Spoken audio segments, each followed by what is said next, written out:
मायलेकाच्या पवित्र नात्याला अनेक कवी असतील, लेखकांनी आपल्या लेखणीमधून उतरवलेलं आहे।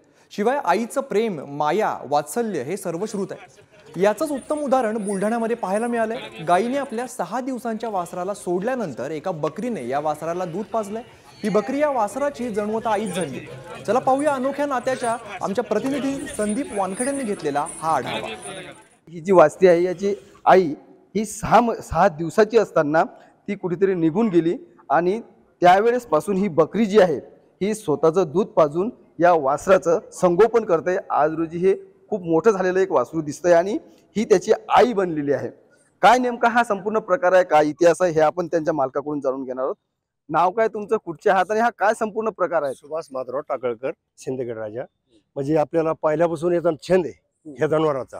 म्हणजे सर्व जनावर आपल्याकडे 5, 50, 100 जनावर आहे, पण त्याचा आफेक आहे आपल्याला। पण याची आई काय झालं की त्याच्या आईने टाकून दिलं, तर त्या म्हणजे बकरीला आपण मग आता त्याला दूध कसं पाजतो, पहिल्या बाटलीन दूध पाजलं काढून। मग तिला किती दिवसाचं असताना हे 8च रोजाचं, हप्त्याचं, 6च रोजाचं वासरू होतं। तसं ते आईनं 8 दिवस पाजलं, नंतर टाकून दिलं।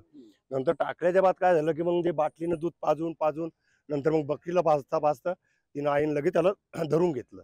मग तिनं पूर्ण संगोपन लगेच म्हणजे असं पाजायचं काम नाही, धरायचं काम नाही, पुरं ती लगे जसं मैवा लेकरवाणी तसं तिनं संगोपन केलं तिनं पुन्हा बकरीनं। आता हा किती महिन्याचा झाला, किती वर्ष? आता हे 10वा महिना सुरू आहे। हा 10वा म्हणजे 9.5 महिने झाले पूर्ण याला। आता तो बाहेरचा चाराही खात असेल? चारा खातो, पुन्हा बकरी जे खाईन तेच खाईन, गुळवण्याचे, लिंबाचा पाला काही टाका, ते जे बकरी खाईन ते खातो।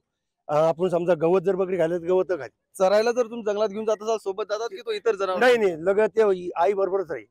हा जर्शी गाय दिसली त्याला, जर आईला त्याला नाही एवढं हे, पण त्याला जर वासरू दिसलं नाही त्याच्या आईला, तर ती लगेच थोडं बी करमत। संदीप वानखेडे, पुढारी न्यूज, शिंदखेड राजा, बुलढाणा।